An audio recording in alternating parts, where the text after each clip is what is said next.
year. It's a fresh year. We've got fresh goals and we have plenty to talk about this year. This is how you and I are gonna achieve all of our goals this year. Step number 1. Now this is gonna sound crazy, right? Get out a piece of paper and write down exactly what you don't want your life to look like a year from now. When 2027 hits and you're looking around at your life, what is the worst possible scenario that you could be in? Write it down.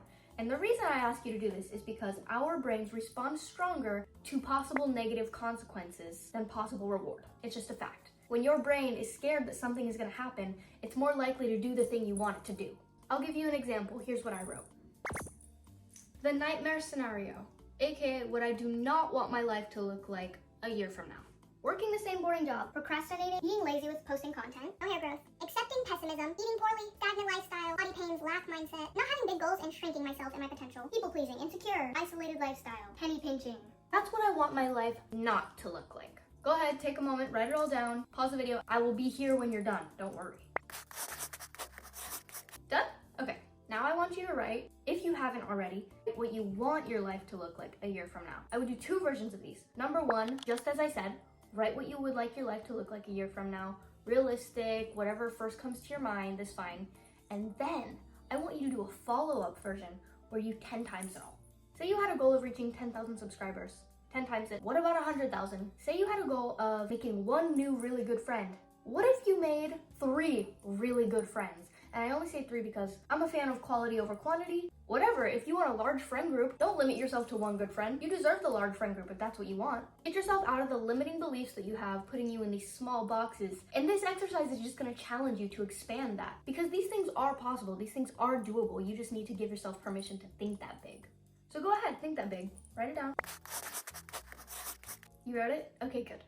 Step 2, organizing the year. So what we don't wanna do is look at our whole vision board and be like, this is everything I want to achieve this year. Because as our brains work, when you give yourself a certain amount of time, whether it be small, large, that's exactly how long it's gonna take you to complete that task. When you say, this year, I wanna start eating healthy, you could technically start eating healthy the last day of this year. If you say, this week, I'm gonna start eating healthy, you're gonna start eating healthy this week. It's like when you're told you have a final exam 2 months ahead of time, you don't start studying until a week beforehand, the night beforehand. You only have as much time as you tell yourself that you have. So here's what we're gonna do. Da-da-da-da! I went ahead and I made 6 boxes.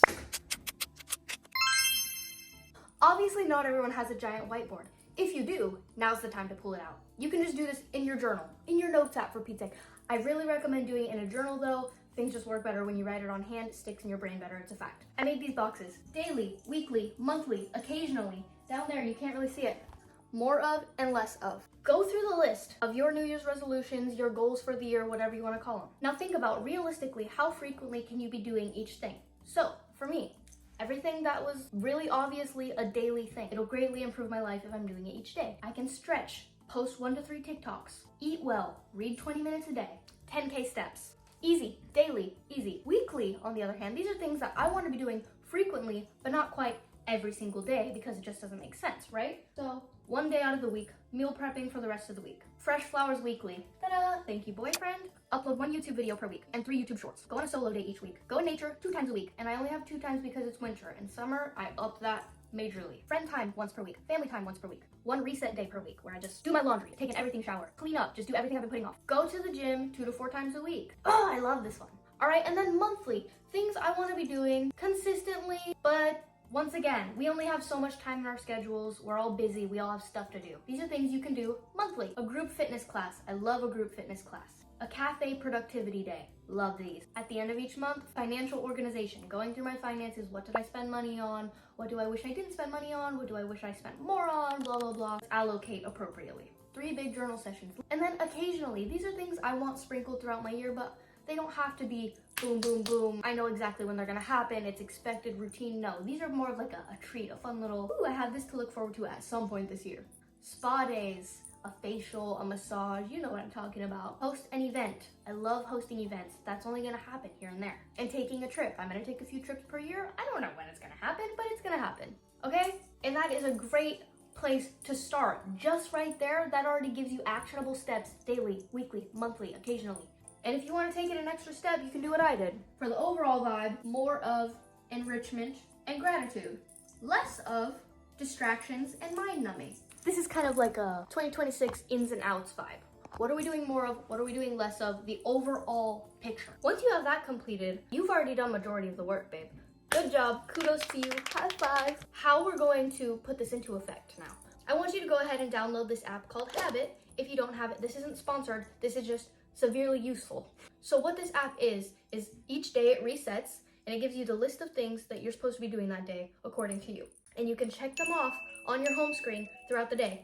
And it's very fun. It triggers the reward center in my brain. When I check it off and it makes a little ding sound and my phone vibrates, it's like a little reward and my brain loves it, okay? So in there I have my daily stretching, my daily reading. Did I learn something today? Did I get my steps in? Did I exercise today?